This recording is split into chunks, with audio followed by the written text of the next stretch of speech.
Hi, this is Debbie Cox, and today I'm going to be talking about using short quotations in your research papers.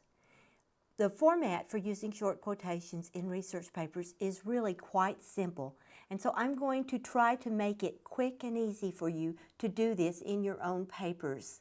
This is a form of citation, and it is something that will help you to prevent plagiarism in your papers, because you'll be giving credit to authors even if you only quote a word or two or a sentence or two from their books or articles.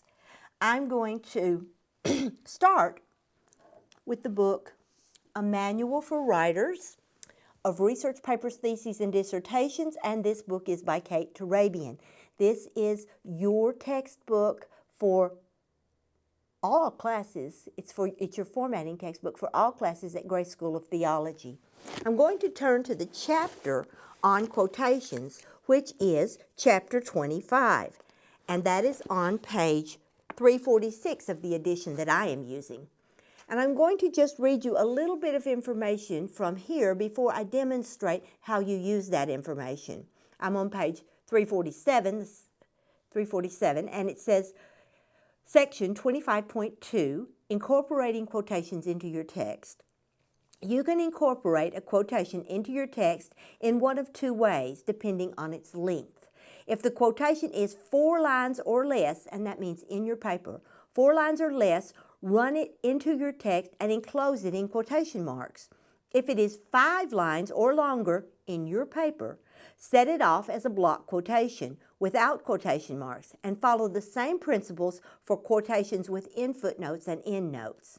You may also use block quotation for quotations shorter than 5 lines if you want to emphasize it or compare it to longer quotations. I don't recommend that here at Grace. Instead, follow the stricter rule of if the quotation is 4 lines or less, run it into your text and enclose it in quotation marks. If it is 5 lines or more, then I suggest that you use the correct block quotation. Block quotation will be covered in another video. So don't forget, this is your text. For our quote, I'm going to go to a book by Dr. David Anderson, who is the president of Grace School of Theology, the president and the founder of the school. And this book is Maximum Joy, 1 John, Relationship or Fellowship. Now, I don't have time to read the whole book to you, and you'd probably enjoy it a lot more if you read it for yourself. Instead, I'm going to use an example from this book to show you how to create a short quotation in your paper. In order to place a short quote into your paper, you need to run it directly into a paragraph that you are already writing. For example, if I were writing a paper on men and women in the church, I might want to quote someone about the differences between men and women. So I'm going to start my paragraph this way. Men and women are different. No news there, And that is a generally acknowledged fact. You do not have to cite it. Men and women are different. And now we'll say Dr. David Anderson. And this time I'll say in his book, Maximum Joy,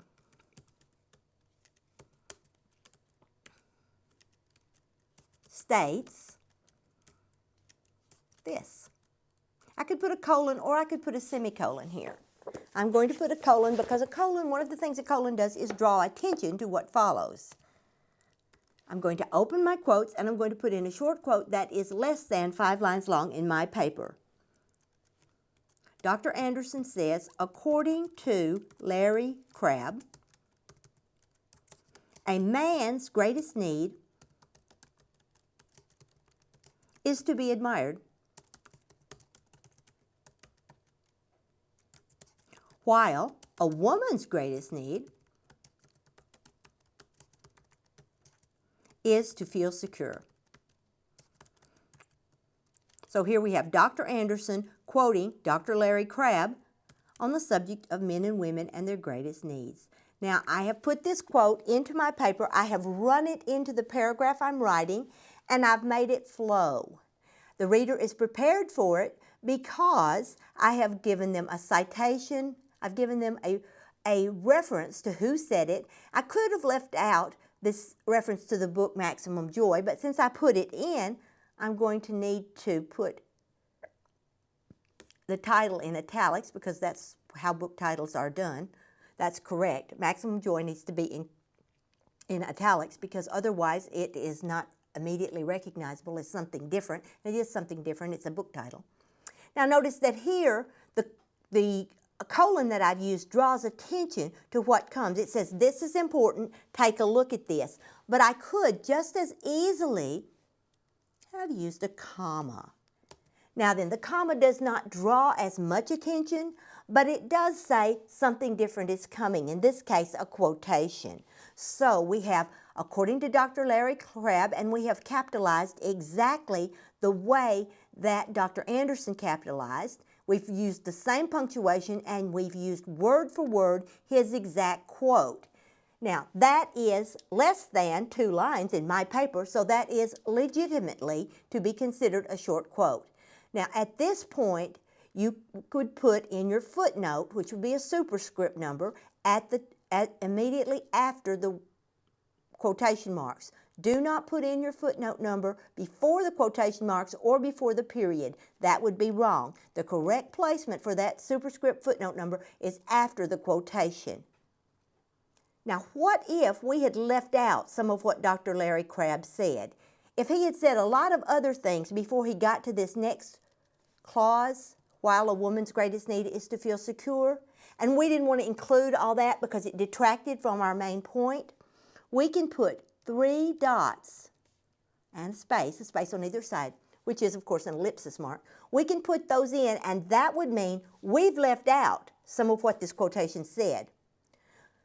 If, and this is something most people don't know, if you leave out something that includes a period, you are supposed to put a period. So that's one of the rare cases where you would ever use 4 ellipses, 4 dots, an ellipsis. It's actually 1 ellipsis and 1 period. And that, of course, would mean that this was the beginning of another sentence, so it would start with while. However, we did not leave anything out, and so we're not going to do that. I've got to remember to put my comma in because Dr. Anderson had a comma. You see, when I quote someone, it is word for word what they say. A paraphrase is not a quote. This is short quote format. Notice this ends and your footnote number would go right there. After you have typed the final quotation mark for your short quote, you're ready to insert your footnote number, and you're ready to insert your footnote. At this point, you will want to use Insert in your Microsoft Word program. Under Insert, you will actually find the word footnote. When you click on footnote, Microsoft Word is so advanced that will automatically ask you some questions and then put the footnote number in for you. Do not change anything that comes up automatically unless you've changed it before. All of the settings that you see on your screen at this moment are correct. So use these settings. Only change if you need to go backward because you've changed something in the past. Now we're going to hit Apply. No, we're going to hit Insert. What this has done, and it moves so fast I couldn't even show you. What this has done is it has put in a superscript number 1 because this is the first footnote in my paper, and it has written a place at the bottom. It has created a place for me to put in my footnote. Now, one of the wonderful things about using Insert and Footnote is that when you do that, if you go back and insert another footnote, it will correct the numbering for you. The numbers in a paper, the footnote numbers in a paper go from 1 to the last footnote. So if your last footnote were number 26, they go from 1 to 26 and they never start over. The numbers never start over. So if you had to go back and add in a quote or a paraphrase with a footnote somewhere in your paper, it would renumber for you automatically. This is much better than the old-fashioned way that some of us used 20 or 30 years ago. Is anybody out there that old?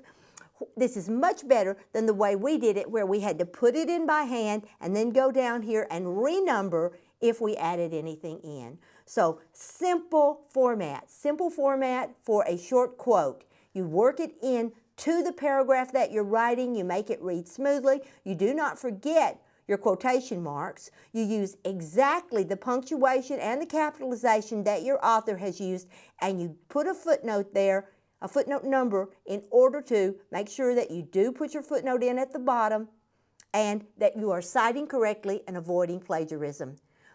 Short quotes are easy, but if you have trouble with them, feel free to contact me. My name is Debbie Cox, and I'm here at Grace School of Theology.